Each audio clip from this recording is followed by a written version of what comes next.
So if you are following along there on your handout as we study Matthew chapter 24, first of all, we looked at the larger context of Matthew 24, and there was a very important reason why we went back in the previous chapters leading up to chapter 24, and you will see some of those things come together as we study chapter 24.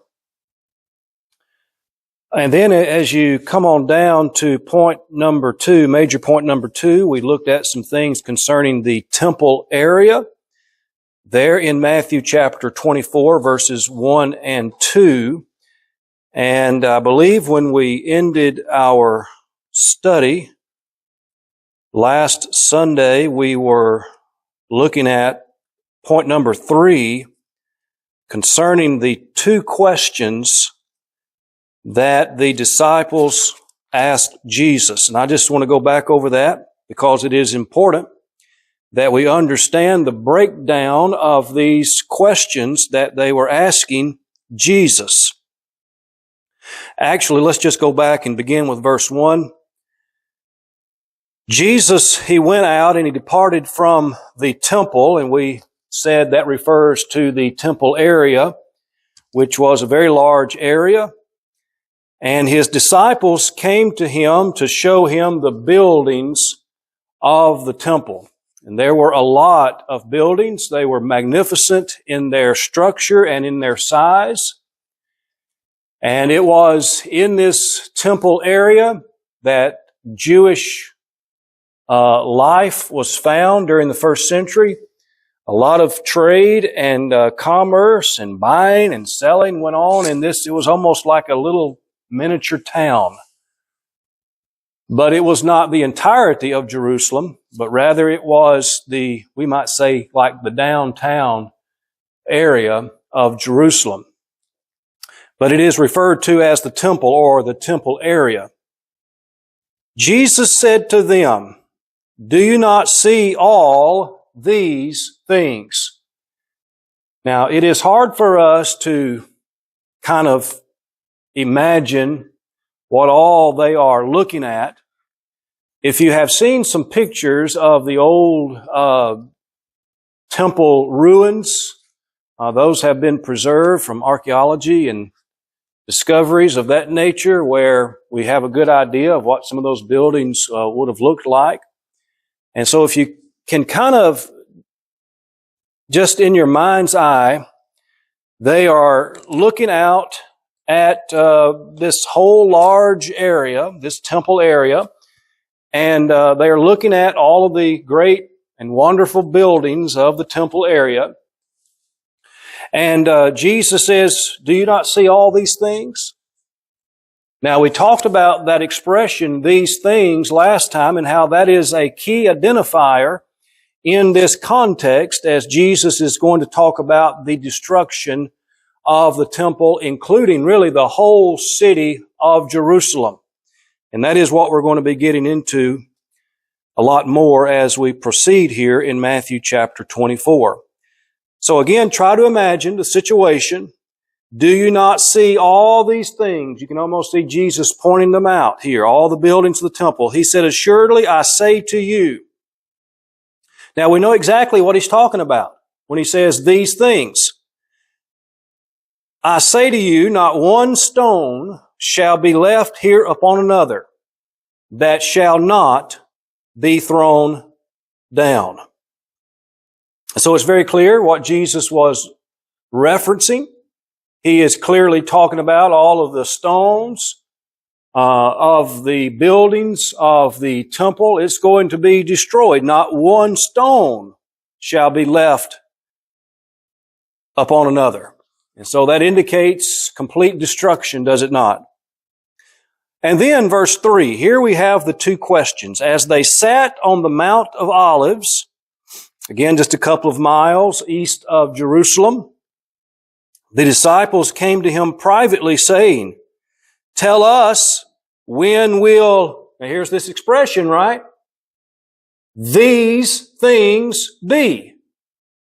Question. You have a question mark there, don't you? "Lord, tell us." I mean, that's a natural question to ask, right? You think about the Jews and their life and their livelihood during the first century. Everything just revolved around the whole temple area. It was a big deal, and it was a big statement that Jesus just made. You can almost see the look on their face. Lord, tell us. When? So that would be a logical question, would it not? When? You would want to know that, right? When is this going to happen? When will these things happen? Question. But they are not finished. They ask another question. What will be the sign of your coming and the end of the age or the end of the world? There's another question mark there. Now, it is very, very important that we understand these two questions, because everything from here on out hinges on these two questions and Jesus answering these questions. And logically, He takes them in order. He begins to answer their first question first and the second question after that. So those are the two questions. Now, before we get into the text, and we're going to read a lot of passages, first of all, beginning with verse 4. And as we said last Sunday, verses 4 work. So beginning with verse 4 through verse 35, Jesus is going to answer the first question. But there is a marked contrast given in verse 36. What is the first word in verse 36? But. And you can definitely tell a change in his tone as he begins to answer their second question. But of that day and hour, no one knows. No, not even the angels of heaven, but my Father only. And continuing through the end of the chapter, verse 51, and actually continuing into chapter 25, Jesus will answer their second question. Okay. Now there's a lot in those verses, especially verses 4 through 35. Now, I want to, before we read these passages, and I do want to read through them all, to get a feel for what Jesus said here as He answers this first question. And I'm going to emphasize some key expressions and key words that Jesus uses as we read through these passages. But first of all, before we do that, I want to make reference to the Jewish historian Josephus. Has anyone ever heard that name before? Josephus. Anyone? Flavius Josephus was his name. He was, as I just said, a Jewish historian. And he wrote several volumes during the first century that we still have preserved today. Josephus lived during the time of Christ, during the first century. And he wrote a volume called The Wars of the Jews. And let me tell you this. He wrote extensively about the destruction of Jerusalem in AD 70. He was an eyewitness to what all went on in that destruction.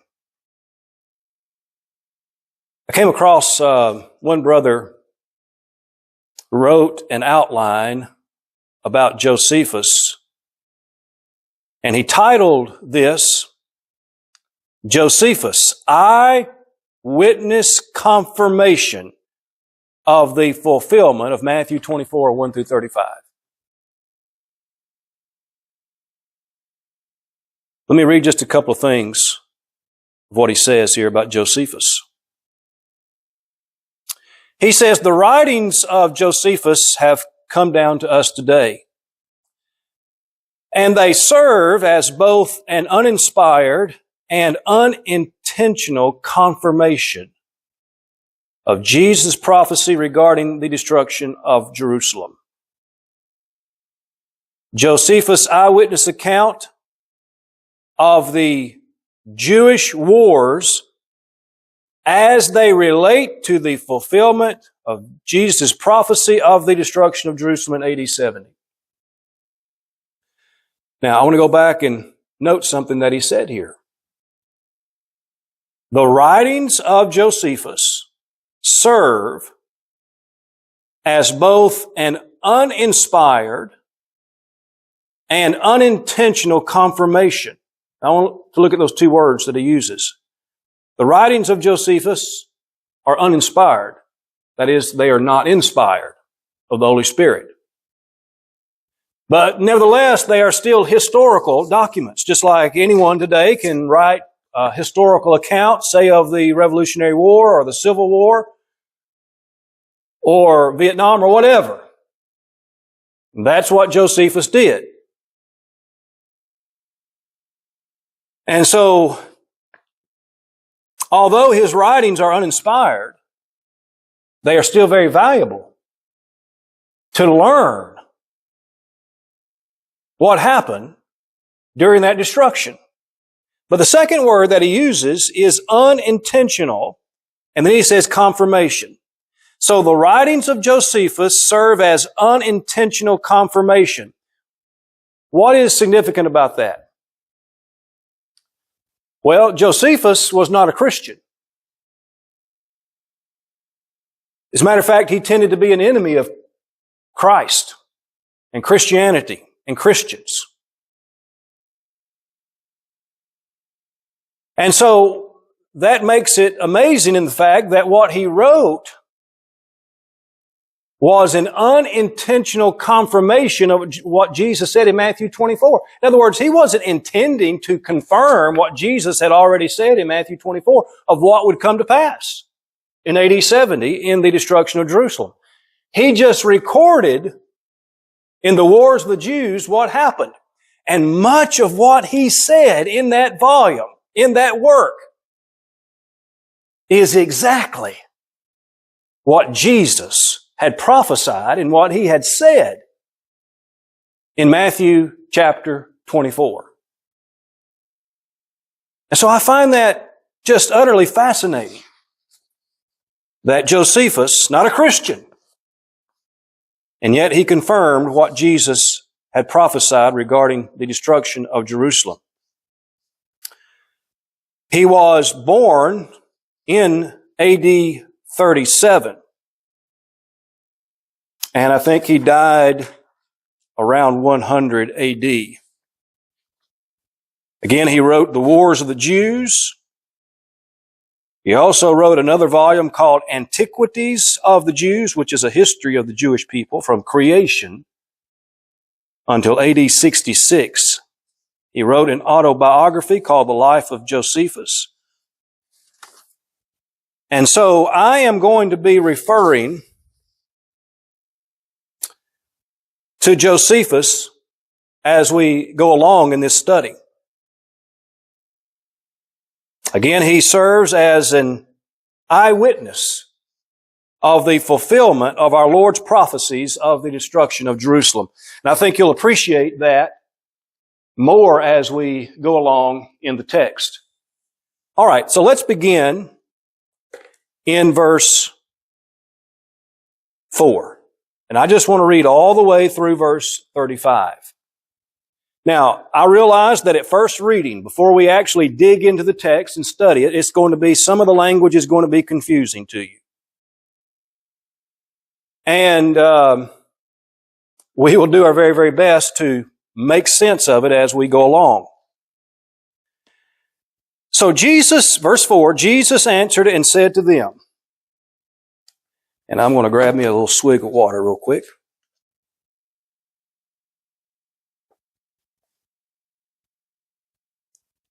All right, so keep in mind that Jesus is going to begin to answer their first question. What was their first question about again? I know I'm repeating myself, but we need to make sure we get this. What were the disciples asking about again, that first question? All right, when shall these things be? Now, what are these things referring to again? The destruction of the temple. And by extension, as we will see, the whole city of Jerusalem. Jesus answered and said to them being the disciples, take heed that no one deceives you. For many will come in my name, saying, I am the Christ, and will deceive many. And you will hear of wars and rumors of wars. See that you are not troubled. For all these things must come to pass, but the end is not yet. For nation will rise against nation and kingdom against kingdom, and there will be famines, pestilences, and earthquakes in various places. All these are the beginning of sorrows. Verse 9. Then they will deliver you up to tribulation and kill you, and you will be hated by all nations for my name's sake. And then many will be offended, will betray one another, and will hate one another. Then many false prophets will rise up and deceive many, and because lawlessness will abound, the love of many will grow cold. But he who endures to the end shall be saved. And this gospel of the kingdom will be preached in all the world as a witness to all the nations, and then the end will come. Therefore, now that's a conclusion word. It's an important word. You may not think so, but it is important. Therefore, in conclusion of what he just said, therefore, when you see the abomination of desolation spoken of by Daniel the prophet, standing in the holy place, whoever reads, let him understand. Then let those who are in Judea flee to the mountains. Let him who is on the housetop not come down to take anything out of his house, and let him who is in the field not go back to get his clothes. But woe to those who are pregnant and to those with nursing babies in those days. And pray that your flight may not be in winter or on the Sabbath. Now we know, if you think about it logically, what Jesus just said there about those who are in Judea, flee to the mountains, we know that he's not talking about his literal second coming to judge the world. How is fleeing to the mountains going to help you escape the Lord's literal second coming to judge the world? You can flee to the mountains all you want. You're not going to escape. So why would Jesus tell them to do something that's not going to help them? If he's talking about his literal second coming, he's talking about something else. All right, let's continue. Verse 21, for then there will be great tribulation, such as has not been since the beginning of the world until this time, no, nor ever shall be. That's an important verse. We'll talk about that more when we get back to it. And unless those days were shortened, no flesh would be saved, but for the elect's sake, those days will be shortened. Actually, verses 21, 22, very, very important as they relate to the destruction of Jerusalem. Verse 23, then if anyone says to you, look, here is the Christ, or there, do not believe it, for false Christs and false prophets will arise and show great signs and wonders, so as to deceive, even possible, even the elect. See, I have told you before. Therefore, if they say to you, look, he is in the desert, do not go out, or look, he is in the inner rooms, do not believe it. For as the lightning comes from the east and flashes to the west, so also will the coming of the Son of Man be. For wherever the carcass is, there the eagles will be gathered together. Another very important verse we'll get to about the carcass and the eagles there in verse 28. Immediately, that's an important word in verse 29. Immediately after the tribulation of those days, the sun will be darkened and the moon will not give its light. The stars will fall from heaven and the powers of the heavens will be shaken. Then the sign of the Son of Man will appear in heaven. And then all the tribes of the earth will mourn, and they will see the Son of Man coming on the clouds of heaven with power and great glory. And he will send his angels with a great sound of a trumpet, and they will gather together his elect from the four winds, from one end of heaven to the other. Now learn this parable from the fig tree. When its branch has already become tender and puts forth leaves, you K-N-O-W, you know that summer's near. So you also, verse 33, when you see all these things, there it is again, these things, know that it is near at the very doors. Assuredly, I say to you, this generation will by no means pass away till all these things are fulfilled. All right, you got all that? There's some difficulties there, right? And it takes some digging and some study to learn what Jesus was talking about. Now, the first thing that I'll jump out to you is the fact that we have some very highly symbolic figurative language being used. As a matter of fact, the type of language that Jesus used here is called apocalyptic language. It is the same kind of language that we find in the book of Revelation. It is the same kind of language that the prophets of the Old Testament used on occasion. What is apocalyptic language? It's not your ordinary figurative language. It is intense. It is strong. It is very vivid. It is highly figurative language. That is the nature of apocalyptic language. All right, now I want us to focus the rest of our time on verse 34 before we go back and look at everything in between, because verse 34 is without a doubt, the key passage in this context.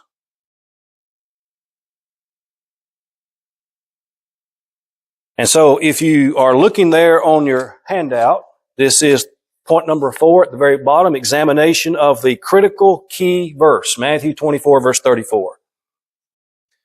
And then A under that, these things, we've already discussed that in the other passages in which that expression is used. There in Matthew 23, verse 36, Jesus used that phrase for the very first time. Again in chapter 24, verse 2, and then in verse 3, verse 6, verse 8, and then in verses 33 and 34. All right, if you will, come over to the second page of your handout. So B at the top, I have this generation. All right, so let's see what verse 34 says again. Verse 34 says, assuredly, I say to you, this generation will by no means pass away until all these things be fulfilled. How does the old King James read there on verse 34? This generation shall not pass till all these things. Okay, so basically the same there. Now, I want to make an admission, which is very, very true. What we read from verse 4 up until verse 34. Some challenging and difficult things to try to understand, right? No doubt about it. Now, even though that's the case, that there are some confusing things there. We don't know exactly what Jesus meant or what all he was trying to say and teach here. Again, we're going to go back and look at those things. But verse 34 is not difficult. It's rather straightforward. Isn't it? Look at it again. Jesus said, assuredly. I think so, a translation say, truly, truly, or verily, verily. I say to you, he's speaking to who again? Who is he speaking to? His disciples. I say to you, this generation will not pass away until when? Until, get this word, all these things are fulfilled. Now, verse 34 obviously comes after everything we just read. And Jesus was very, very clear. Was he not? Even though we may not understand what he said before, we can understand what he said in verse 34. All these things, not some, not most, he said all these things will be fulfilled. He said in this generation. Now, that is very, very important. When he said all of these things would be fulfilled in this generation, what generation was he talking about? That's exactly right.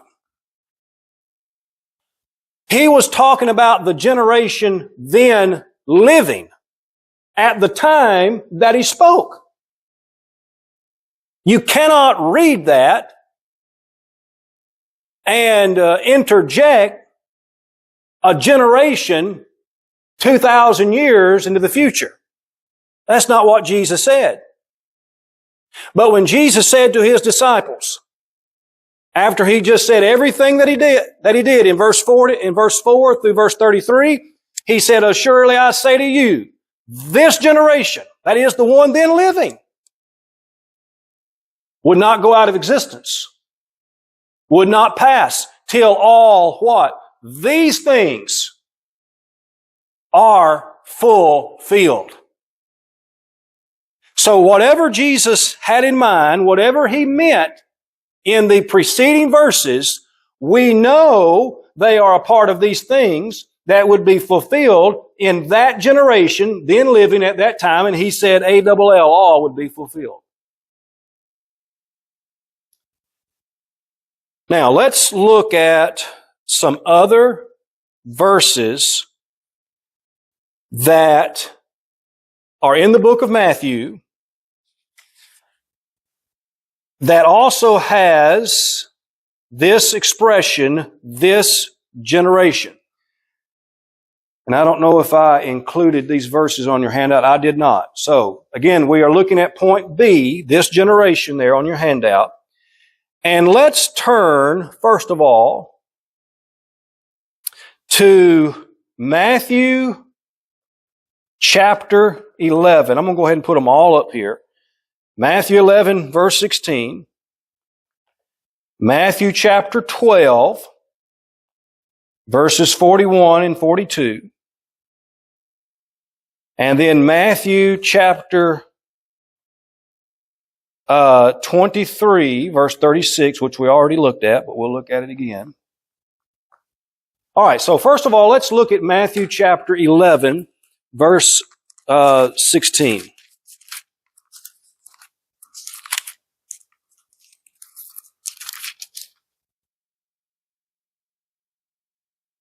Now, we find this exact phrase in verse 16. And Jesus says to them, "But to what shall I liken this generation? It is like children sitting in the marketplaces and calling to their companions and saying," and go so on and so forth. Part I want us to glean from that, again, is that phrase, this generation. It is the same in English, this generation. It is the same phrase in Greek. Same thing. What generation was Jesus talking about? Our generation today, when he said that? Well, no, that'd be silly. All right, let's take a look at Matthew chapter 12, verses 41 and 42.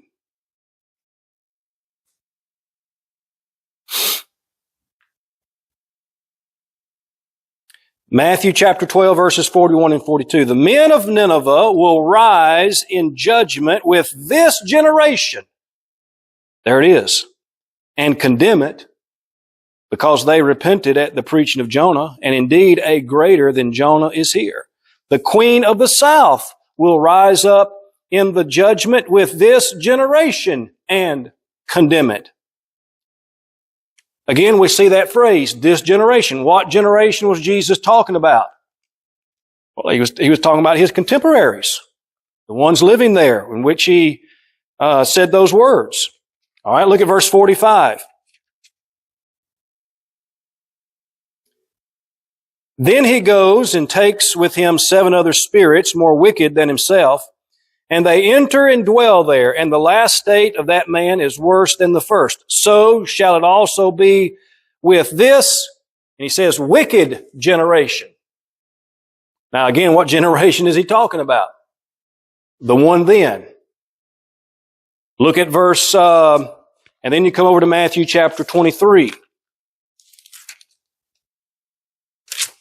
Verse 36.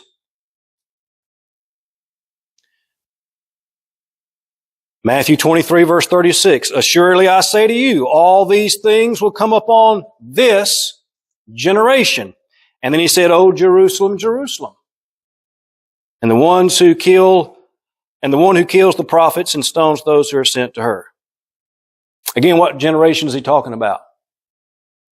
The one then. And then he uses that phrase again at verse 34 of chapter 24. "Surely I say to you, this generation will by no means pass away till all these things are fulfilled." I believe another translation says on that, until all these things are accomplished. So again, let me emphasize the point that from verse 4 up until verse 34, that we just read a moment, Jesus uses some very figurative, apocalyptic language. Now, I want us to look at what we just read, beginning with verse 27. Now, this is where a lot of people get hung up, especially. "For as the lightning comes from the east and flashes to the west, so also will the coming of the Son of Man be. For wherever the carcass is, there the eagles will be gathered together." Immediately after the tribulation of those days, the sun will be darkened, the moon will not give its light, the stars will fall from heaven, and the powers of the heavens will be shaken. Then the sign of the Son of Man will appear in heaven, and then all the tribes of the earth will mourn, and they will see the Son of Man coming on the clouds of heaven with power and great glory. And he will send his angels with a great sound of a trumpet, and they will gather together his elect from the four winds, from one end of heaven to the other. Boy, that sounds just like, I mean, how can that not be referring to the Lord's second coming to judge the entire world? You might think, well, that sounds like the Son of Man coming and riding on the clouds of heaven.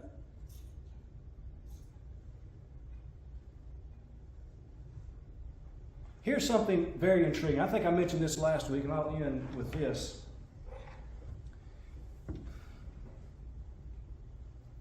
If you know some Old Testament history, particularly what the prophet said concerning the downfall and destruction of nations,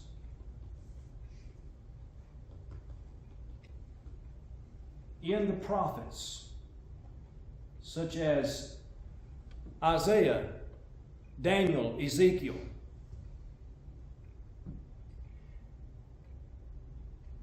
it is very intriguing to see and to read about how those prophets described the destruction of those nations.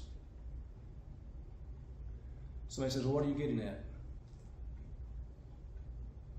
They often would use the very same terminology that Jesus uses there in Matthew 24 that we just read.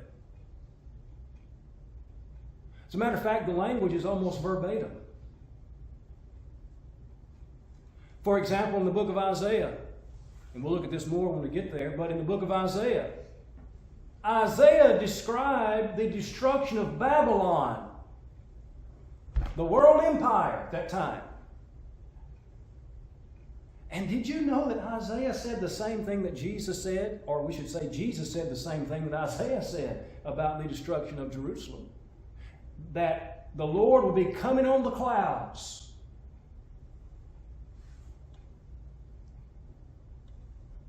So my point is this: if the prophets of the Old Testament can use that highly figurative apocalyptic language to describe the downfall and the demise of a nation, a world empire, then why couldn't Jesus use that same language to describe the demise and the destruction of Jerusalem?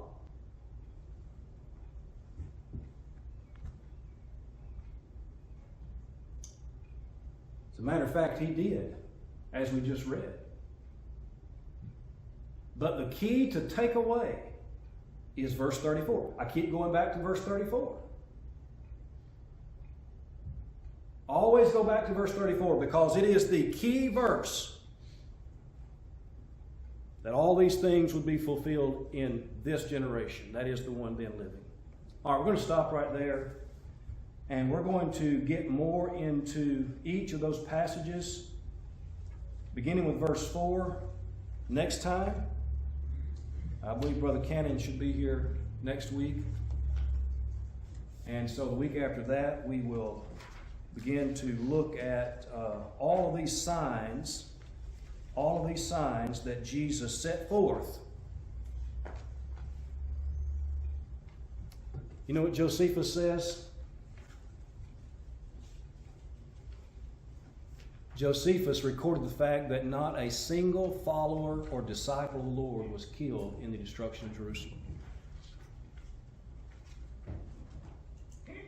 How is that the case? They all fled when they saw the signs that Jesus spoke about there in Matthew 24. They knew to get out of Dodge. And Josephus, not even a Christian, records the fact that those who were followers of Jesus did not perish in that Holocaust. How did they know to get out of Jerusalem? The signs, the signs, the signs. But when Jesus begins to answer their second question in verse 36, about his literal second coming to judge the world, he says, but, okay, I'm going to answer your second question now. But of that day and hour, what did he say? No one knows. Now, you can know about the destruction of Jerusalem because here are the signs Jesus was speaking to his disciples. You can know about that. Just like the fig tree giving off its leaves, you know that summer is near. That the application is, so when you see all these things, you will know it's time. Get out of Jerusalem. And not a single follower of Christ perished. But of that day and hour, second question, you don't know that. Only my Father knows that. And so we'll dig into these a little bit more, Lord willing, next time. Any closing comment or question? Anything at all? Generation defines a specific period of time. That is exactly right. As a matter of fact, I had a couple of quotations. Our time is gone. I'll get into these next week. We'll look at a couple more things on this generation. But that is so important for us to understand in properly interpreting what Jesus said there. Very, very good. All right, anything else? All right, thank you so much for your very kind attention.